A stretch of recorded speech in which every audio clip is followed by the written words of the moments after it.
উজনি অসমৰ দুৰ্দশা ছবিবোৰ সকলোৱে দেখিছে। আমি প্ৰতিটো স্থানৰ দৃশ্য দেখুৱাবলৈ চেষ্টা কৰিছোঁ। আমি শিৱসাগৰ সমষ্টিৰ এইবাৰ সোণপোৰা হাঁহচৰা নামৰ যিডোখৰ স্থান, সেই স্থানলৈ আহিছোঁ। মই প্ৰথমতে পানী দেখুৱাম, আমি পানীতে আছোঁ এই মুহূৰ্তত। এই বাসগৃহসমূহত পানী আছিলে আৰু তেওঁলোকৰ বাসগৃহৰ ইতিমধ্যে তেওঁলোকে ইয়াত কেৱল এই স্থানত এই ঘৰটোতে আমি দেখুৱাইছোঁ যদিও ইয়াৰ যিমানখিনি লোক আছে, এই স্থানৰ হাঁহচৰা অঞ্চলৰ যিমানখিনি ৰাইজ আছে, সেই ৰাইজ কিন্তু ৰাজপথত আছে। মূল ৰাজপথত তেওঁলোকে থাকিব লগা পৰিস্থিতি হৈছে আৰু তেওঁলোকৰ পৰা আমি জানিম ইয়াত পানী কিমান হৈছিলে। আমি প্ৰথমতে কথাবোৰ জনাৰ পূৰ্বে আমি দৃশ্যটো দেখুৱাই আছোঁ। এয়া এতিয়া নিশাৰ দৃশ্য আমি দেখুৱাইছোঁ। এতিয়াও তেওঁলোকৰ বাসগৃহত, অৰ্থাৎ তেওঁলোকৰ বাসগৃহত ইতিমধ্যে তেওঁলোকৰ বাসগৃহত এয়া চৌহদত পানী এতিয়াও আছে, ওলাই যোৱা নাই। আৰু দুৰ্গন্ধ কথাটো ক'বই নালাগে, চৌদিশে পানীৰ যি দুৰ্গন্ধ। আৰু আমি এই পৰিয়ালৰ লোকসকল আছে, তেওঁলোকৰ সৈতেও কথা পাতিম। তেওঁলোকৰ আচবাবসমূহ আমি দৃশ্যজুৰি কিছু দেখুৱাওঁ। তেওঁলোকৰ ইয়াৰ ঘৰৰ ভিতৰৰ আচবাব আছিলে আৰু এই মুহূৰ্তত যিটো পৰিৱেশ, এই পৰিৱেশটো হয়তো চাগে কোনো কল্পনা কৰা নাছিলে। এই মুহূৰ্তত আমি ঘৰৰ ভিতৰলৈ যাম, ভিতৰলৈ যোৱাৰ চেষ্টা কৰিম। ঘৰৰ ভিতৰখন কিছু দৃশ্য চাম, তাৰপিছত আমি ৰাজপথৰ দৃশ্য দেখুৱাম। তেওঁলোকে এতিয়া নিশা যিহেতু ৰাজপথত কটাইছে আৰু পানী কিমানলৈকে উঠিছিলে সেই দৃশ্যও আমি যদি দেখুৱাম। আমি এই ইমান পানী আছে, অৰ্থাৎ 6 ফুট উচ্চতাৰ ওপৰত, 6 ফুট উচ্চতাত তেওঁলোকৰ পানী ইয়াত আহিছিলে। আমি ভিতৰলৈ যাম, তেওঁলোকৰ আচবাবসমূহ আমি যদি দেখাওঁ। চাওক, এয়া ঘৰৰ ভিতৰৰ প্ৰতিটো সামগ্ৰী নষ্ট হ'ল। এইটো ঘৰৰ ভিতৰলৈ অকণমান সোমাই আহিছোঁ আমি, যিহেতু এতিয়া নিশা প্ৰায় ৰাতি আন্ধাৰৰ দৃশ্য ইতিমধ্যে আমি দেখুৱাবলৈ চেষ্টা কৰিছোঁ। তেওঁলোকৰ বাসগৃহত এতিয়াও এনেদৰে পানী আছেই। এয়া অৱস্থা এতিয়া শিৱসাগৰ সোণপোৰা হাঁহচৰা। ইতিমধ্যে হাঁহচৰাৰ দৃশ্য দেখুৱাইছে, প্ৰতিটো কোঠালিৰ দৃশ্য, ইতিমধ্যে ঘৰৰ প্ৰতিটো কোঠালিৰ দৃশ্য আমি দেখুৱাবলৈ চাম। এনেদৰে সামগ্ৰী শেষ, তেওঁলোকৰ ঘৰৰ যি সামগ্ৰী আছিলে সেই সামগ্ৰীসমূহ নষ্ট হৈছে। বাইদেউ অকণমান কথা পাতোঁ আহকচোন। যিহেতু যথেষ্ট ক্ষতি হৈছেই, কেনেধৰণে আপোনালোকৰ ইয়াত কিমান লোক এতিয়া ক্ষতিগ্ৰস্ত হৈছে এই অঞ্চলত? আমাৰ এই অঞ্চলত বহুতখিনি ক্ষতি হৈছে, প্ৰত্যেকৰে হৈছে, অকল আমাৰ ঘৰ বুলিয়ে নহয়, প্ৰত্যেকৰ। কিন্তু আমাৰ একো শুবলৈও বিচনা নাই, আমি গাত ল'বলৈ কাপোৰো নাই। এতিয়া আমাক ৰাইজে যি সহায় কৰিছে, তেওঁলোকৰ কাপোৰ লৈ আমি আছোঁ। পানীটো যেতিয়া আহিছিলে কিমান সময়ৰ ভিতৰত গোটেই ঘৰৰ ভিতৰলৈ ৰাতি 1টা বজাত সোমাইছেহি। 1টা বজাত একদম পূৰা পানী বাঢ়িছে। আমি যেনে তেনে মানুহখিনি ওলাই গৈছোঁ ঘৰৰ সাৰি। ৰাস্তাতে আমি তম্বু তৰি আছোঁ। এতিয়াও আমি ৰাস্তাতে আছোঁ, আজিলৈকে আমি ৰাস্তাতে আছোঁ।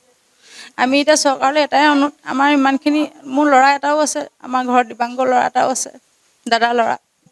কাৰো কোনো সংস্থাপন নাই। মই মেচিন চলাই এখন ঘৰ চলাই খুৱাই আছিলোঁ। এতিয়া মোৰ দোকানো ভাগি গ'ল, মেচিনো গুচি গ'ল, একো বস্তুৱে নাইকিয়া হ'ল। চৰকাৰে আমাক অকণমান কিবা এটা চকু মেলি চাওক, তেওঁলোকলৈ আমাৰ এয়া অনুৰোধ কৰিছোঁ। মানে এই যিটো আপোনালোকৰ ইয়াত ক্ষতিগ্ৰস্ত, আমি কৈছোঁ যথেষ্ট পানী উঠিছিলে, আৰু এই যি অঞ্চলটো, এই পানীটো আচলতে কোনটো পানীয়ে পাইছিলে, কোনখন নদী? আমাৰ দৰিকা পানী বুলি নহয়, আমাৰ বেক চাইডৰ পৰা আহিছিলে পানীটো ৰাতি 1টা বজাত। যেতিয়া মানে 1টা বজাত মোৰ মাৰ ঘৰ জাজিত, তেওঁলোকে ফোন কৰিছিলে তাত পানীয়ে হৈছে বুলি।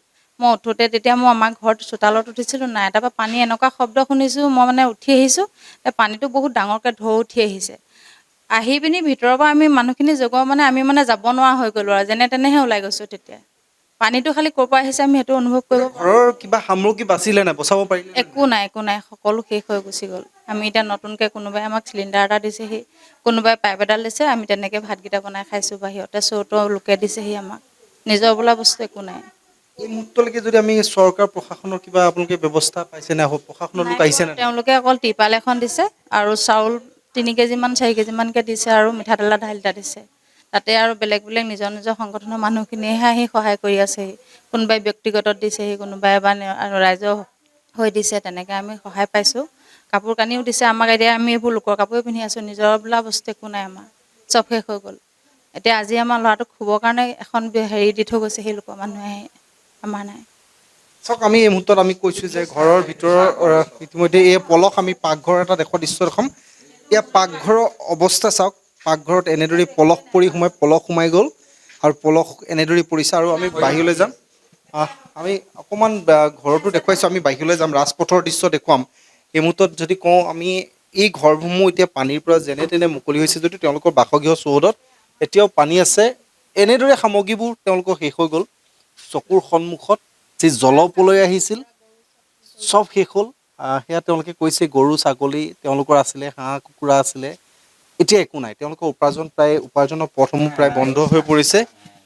আৰু আমি ৰাজপথলৈ যাওঁ। আমি কৈছোঁৱেই যে এই অঞ্চলটোত আমি এই বাসগৃহটোলৈ আহিছিলোঁ, কিছু পানী এতিয়া ওলাই গৈছে, কিন্তু ইয়াৰে এই অঞ্চলৰে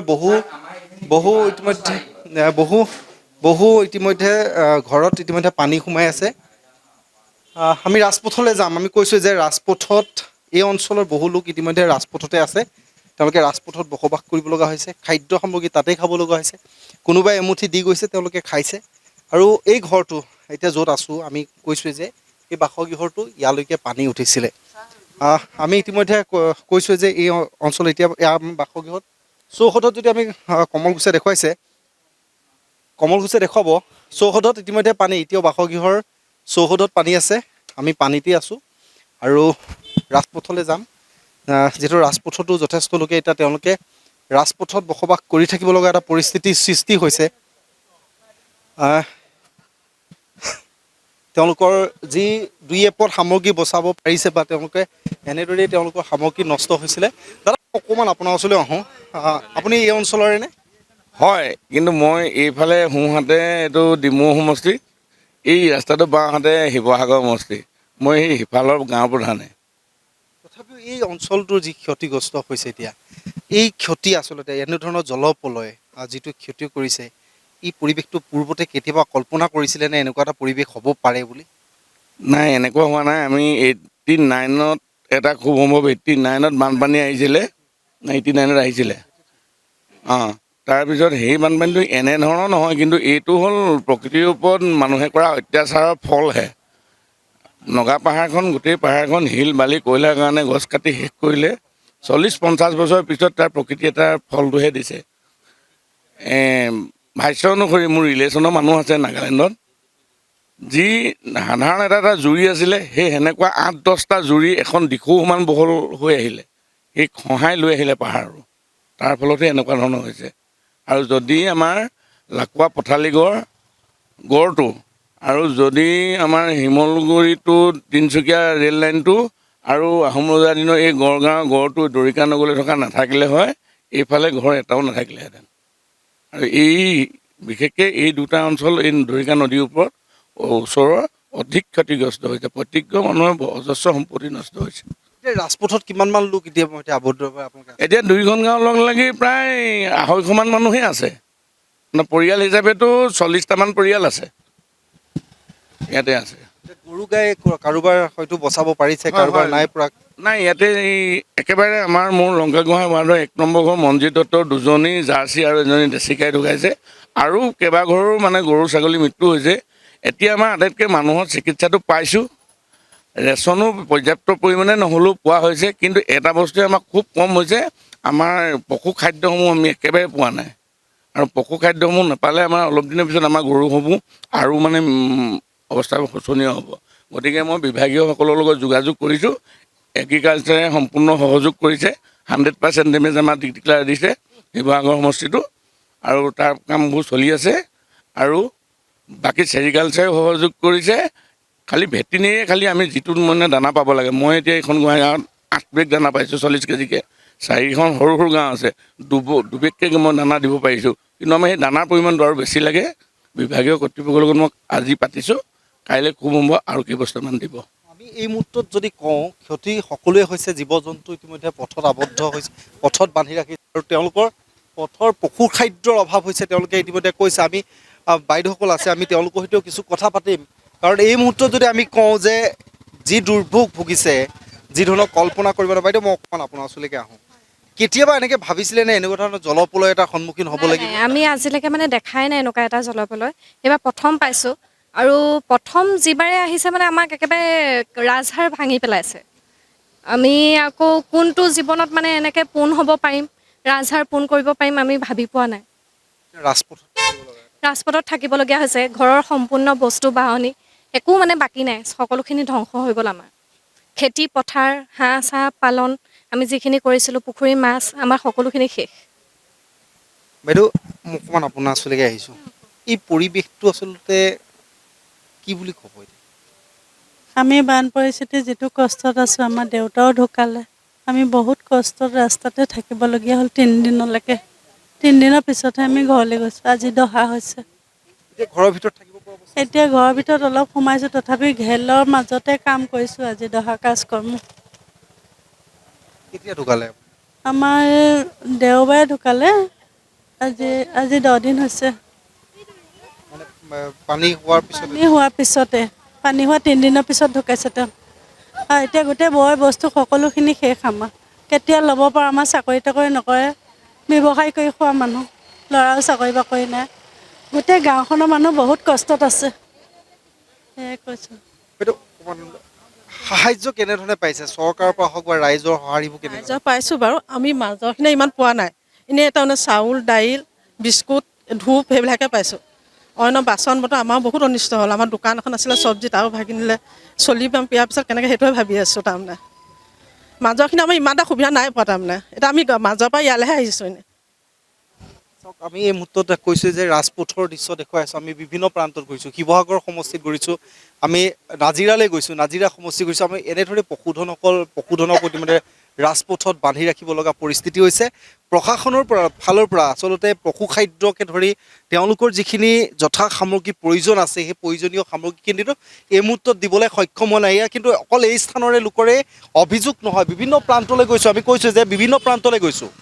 চৰকাৰ প্ৰশাসনে যিধৰণে তৎপৰতাৰে তেওঁলোকে কাম কৰিব লাগে, চৰকাৰ প্ৰশাসনে যিধৰণে তেওঁলোকে খাদ্য সামগ্ৰীবোৰ যোগান ধৰিব লাগে বা তেওঁলোকৰ থাকিবৰ বাবে প্ৰয়োজনীয় জীৱ, এজাক বৰষুণ দিয়াৰ লগে লগে হয়তো তেওঁলোকে এই ৰাজপথতো থাকিব নোৱাৰিব, কাৰণ এখন ভাল ত্ৰিপাল নাই।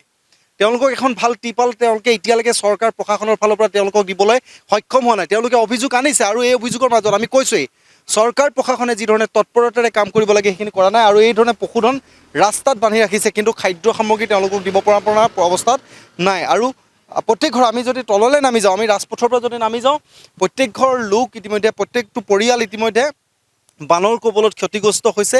এই যি জলপলয় আহিছিল, আৰু এই জলপলয়ে তেওঁলোকক তছনছ কৰি শেষ কৰি দিছে। আৰু পৰিয়ালটো ইতিমধ্যে কৈছে যে তেওঁলোকে বহুত পৰিয়ালে ইতিমধ্যে কৈছে যে তেওঁলোকে আৰু 20 বছৰ পৰ্যন্ত পিছুৱাই গৈছে, আৰু তেওঁলোকে হয়তো এই 20 বছৰ কেনেধৰণে তেওঁলোকে উপাৰ্জনমুখী হ'ব, বা তেওঁলোকৰ যিখিনি কষ্টৰ ফল আছিলে, যিখিনি সপোনৰ ঘৰখন আছিলে, সেই সপোনৰ ঘৰখন তেওঁলোকে কেনেদৰে সাজিব, তাৰ সামগ্ৰীসমূহ কেনেধৰণে তেওঁলোকে আকৌ পুনৰ সেই ঘৰখনৰ ভিতৰলৈ ভৰাব, এইখিনিক লৈ ইতিমধ্যে তেওঁলোকৰ মনত অশেষ চিন্তা আছে। তেওঁলোকৰ বহুত চিন্তা আহি পৰিছে, তেওঁলোকৰ সন্তানৰ কথা চিন্তা আহি পৰিছে, কাৰণ সন্তানৰ এতিয়া পঢ়া শুনাৰ পৰা আৰম্ভ কৰি প্ৰতিটো সামগ্ৰী ইতিমধ্যে নষ্ট হৈছে। আৰু এনেদৰে ইতিমধ্যে চৰকাৰ প্ৰশাসনে যিধৰণে ঘোষণা কৰিছে, আৰু এই ঘোষণাৰ কৰিছে যদিও তেওঁলোকে কেনেধৰণে লাভ কৰিবলৈ সক্ষম হ'ব, এইবোৰ কথা আমি ইতিমধ্যে পৰৱৰ্তী সময়ত চাম। আৰু তেওঁলোকৰ এই স্থানৰ ইতিমধ্যে আমি কৈছোঁ যে সোণপৰা যি হাঁহচৰা অঞ্চল, আৰু এই হাঁহচৰা অঞ্চলত প্ৰায় 60টাকৈ পৰিয়াল ইতিমধ্যে এনেধৰণে ৰাজপথত কটাবলগীয়া এটা সময় আহি পৰিছে।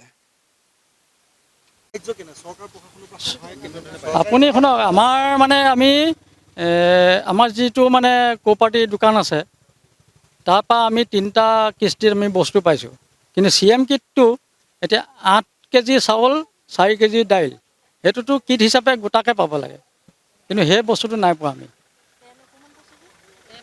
সেইটো বস্তু নাই পোৱা, কিন্তু আমি চৰকাৰৰ ফালৰ পৰা 3টা কোটাত পালোঁ। 3টা কোটাত চাউল, দাইল, মিঠাতেল সেইটো পাইছোঁ। কিন্তু CM কিটটো ক'লৈ গ'ল?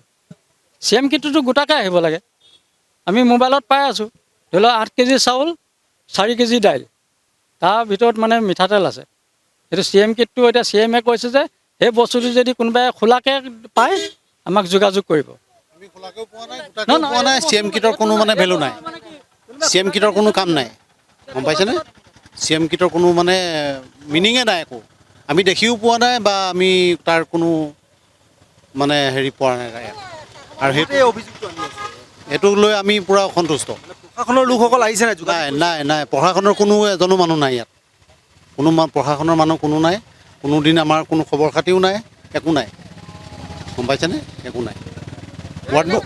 ৱাৰ্ড মেম্বাৰক আটাইতকৈ গুৰুত্বপূৰ্ণ কথা হৈছে আমাৰ বহুত দৰকাৰী কাগজ পত্ৰ নষ্ট হৈছে। সেইবিলাক আমাৰ ধৰক আমি এতিয়া কেনেকৈ কি কৰিব পাৰিম, অন্ততঃ চৰকাৰৰ ফালৰ পৰাতো হ'ব কথাখিনিত। সেইখিনি ব্যৱস্থা এটাও লাহে লাহে কৰি দিলে আমাৰ ভাল লাগে। কৰিব। আৰু চৰকাৰৰ পৰা ত্ৰিপাল এডোখৰ পাইছিলোঁ। ত্ৰিপালডোখৰত মানে মানুহ থাকিবলৈ দিছিলে নে কি থাকিবলৈ দিছিলে আৰু ক'ব নোৱাৰোঁ আৰু। কাকো সকলোৱে নাপালেই। যিকোনো খবৰৰ বাবে যোগাযোগ কৰক 9181 307 221 আমাৰ এই নম্বৰত।